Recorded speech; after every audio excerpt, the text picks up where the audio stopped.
పురాతన జీవన శైలి. ఆహారమే ఔషధం కావాలి.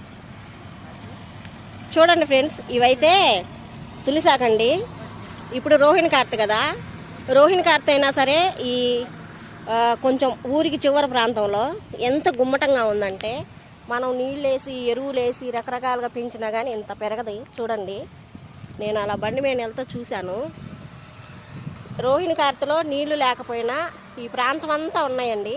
ఈ మొత్తం తులసాకు చెట్లే అస్సలు ఎంత గుబురుగా ఉన్నాయంటే, నేను కొంచెం కోసి నోట్లో నవిలి చూశాను. ఎంత ఘాటు ఉన్నాయంటే బగ్గుమనింది నాకు నోరైతే.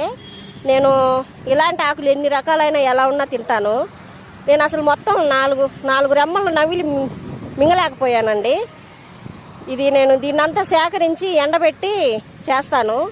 ఒక వర్షం పడితే దీని మీద దుమ్ము